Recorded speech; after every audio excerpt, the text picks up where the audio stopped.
ବାରିପଦାରେ ବେଆଇନ ଜବରଦଖଲ ଉଚ୍ଛେଦ 6.80 ଏକର ସରକାରୀ ଜମି ମୁକ୍ତ ପ୍ରତିଷ୍ଠା ହେବ କନଭେନସନ୍ ସେଣ୍ଟର ଓ ଅତିଥି ଗ୍ରାମ।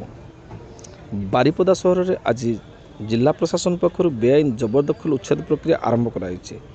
ଏଥିସହ ପ୍ରାୟ 6.80 ଏକର ସରକାରୀ ଜମିକୁ ଜବରଦଖଲ ମୁକ୍ତ କରିଛି ପ୍ରଶାସନ। ଏହି ଜମି ମଧ୍ୟରେ କିଛି ଜଳାଶୟ କିସମର ଜମି ଅକ୍ତିଆରରେ ରହିଥିଲା।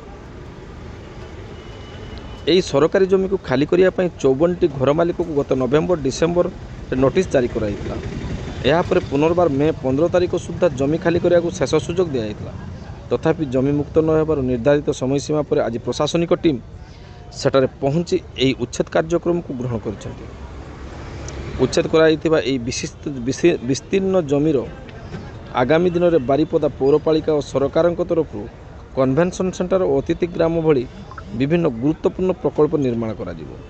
ଏହି ଉଚ୍ଛେଦ ପ୍ରକ୍ରିୟା ଦ୍ୱାରା ପ୍ରଭାବିତ ହୋଇଥିବା ଲୋକଙ୍କ ସମସ୍ୟାକୁ ଦୃଷ୍ଟିରେ ରଖି ପ୍ରଶାସନ ପକ୍ଷରୁ ଏକ ସର୍ଭେ କରାଯାଇ ପ୍ରାୟ 15 ଜଣ ଯୋଗ୍ୟ ଭୂମିହୀନ ପରିବାରକୁ ଚିହ୍ନଟ କରାଯାଇଛି। ସେମାନଙ୍କୁ ବସନ୍ତପୁରଠାରେ ଜମି ପ୍ରଦାନ କରାଯାଇ ଥଇଥାନ କରାଯିବା ପାଇଁ ପ୍ରଶାସନ ପକ୍ଷରୁ ଚୂଡ଼ାନ୍ତ ହୋଇସାରିଛି। ବାକି ସମସ୍ତ ଯୋଗ୍ୟ ପରିବାରକୁ ସେଠାରେ ଉପଯୁକ୍ତ ଭାବେ ଥଇଥାନ କରାଯିବ ବୋଲି ତହସିଲଦାର ସପନ କୁମାର ସାହୁ ସୂଚନା ଦେଇଛନ୍ତି।